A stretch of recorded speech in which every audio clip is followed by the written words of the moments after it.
Today I'm at the Montsec American Military Memorial for World War I. Kind of off the beaten path, but I'm very glad that I came here. I almost didn't, because this will offer the most sweeping view of the Western Front that I'll see on this trip, and it's the American sector of the Western Front as well.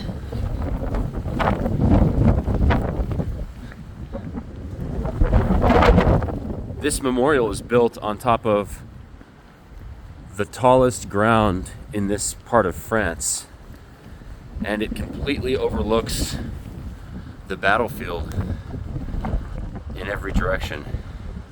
Everything I'm filming is the Saint-Mihiel salient, which was a bulge the Germans had pushed into French territory that the American army was called up to push out in the First World War. Like I said back in the church at Saint-Mihiel, this is the first place that the American army fought independently in World War I. General Pershing insisted that our forces not be piecemealed out as reinforcements to the French and British armies, which of course makes sense. As Americans, we couldn't tolerate that and still wouldn't. It's even funny now to think about us doing that. But the European armies were so pressed for manpower, they just wanted reinforcements. And so there was some arguing about that when the American forces showed up to France. But nonetheless, here you are. And everything I'm filming is the quintessential no man's land, trench covered Western Front. And here, everything in those dark woods in front of me and in those woods over there is that red zone that I described in Verdun. So a lot of the farm fields here have been reclaimed, but not all of them. And as I walk this way and look west, back towards Verdun and Saint-Mihiel, to get here, I'm trying to block myself from the wind from these pillars, but to get here, Saint-Mihiel is over that way, and Verdun is about 45 kilometers that way, which is the way I drove. And that ridge in front of me, all of that was frontline Western Front territory. As I drove here, again, there was just never any stop to the mangled looking woods with craters and things as you looked into those woods to the left side of the road and to the right side of the road once you passed out of Saint-Mihiel. Saint-Mihiel was held by the Germans, and then the American army attacked and pushed through this entire area in front of me. And all those little villages you can see are famous place names where American soldiers fought. Out in front of me would have been trenches. And to give a scale of the World War I battle, I'll jump down off the pillar here. So, Saint-Mihiel, the actual town, is over that ridge, 13 kilometers away. The American army pushed across that ridge and over this valley. And out there is the lake. I think it's Matane. You have to look at a map in the area. But the American army was pretty successful and pushed from Saint-Mihiel to about the ridge out there in a week. But then, out there by the lake, they fought essentially a stalemate battle until the end of World War I. And so our advance was successful, but just like every army in that war, it just couldn't go past its line of supply, and that's about how much ground they were able to cover in a forceful American attack to get up to that lake. 7,000 Americans died in this area, were killed outright, and tens of thousands more wounded. But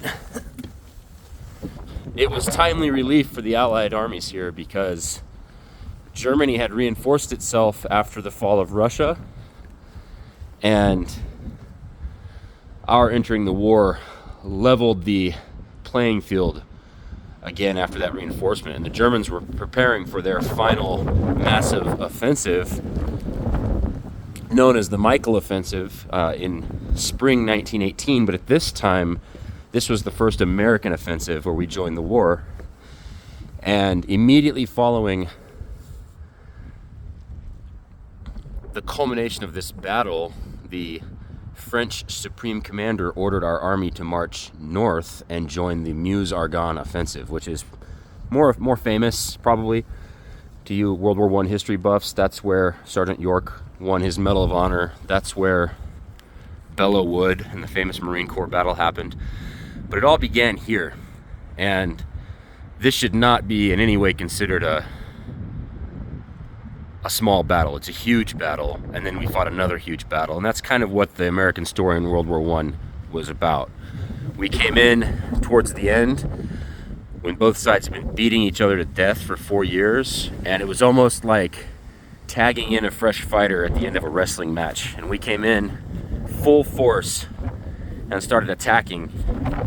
And to be honest, from everything I've ever heard or read, we attacked pretty amateurishly because we didn't have the experience of 4 years of war, but we just poured the manpower on. And so the American army took significant casualties in its attacks, if you think about that in rate of deaths per day. It's just that we didn't have to fight in the long war that the other countries here did. And so we lost a lot of soldiers, but the timing was right to finish the German army, and that's part of what we participated in this area right in front of me. This is Saint-Mihiel salient, and the highest ground I've stood on so far in France, Belgium, or Luxembourg. What an incredible location to put our Army's memorial here. Thank you, France, for that honor, because I'm probably standing on the highest ground in sight for 50 miles. And that's what they gifted to us to commemorate our first army coming here and helping to liberate their country and finish the First World War.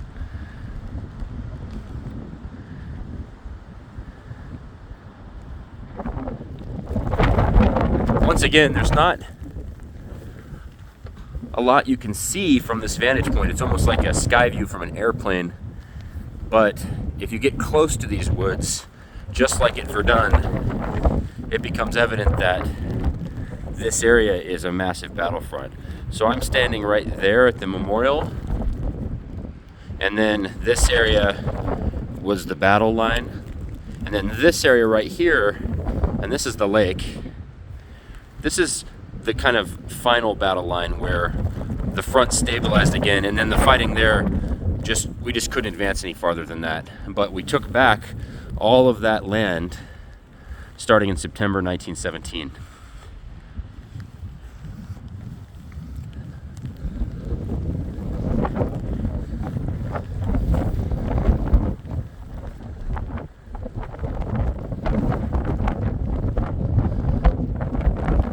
This is way out of the way to come here.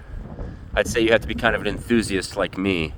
But if you ever get a chance to come to this memorial, it is really impressive. Like a huge obelisk on a mountaintop. And in every direction, the provenance of the First World War is around you. I don't know if they fought literally over the top of this mountain. I imagine somebody had to. But that would have been a real job for a commando unit, because this thing is big in the surrounding area, but to command this terrain would be completely dominant for this battle. This will probably be my last World War I video in France, or in this part of France, for today. I need to get driving on to Switzerland now. But once again, the American Expeditionary Force drew first blood in these fields around me in 1917.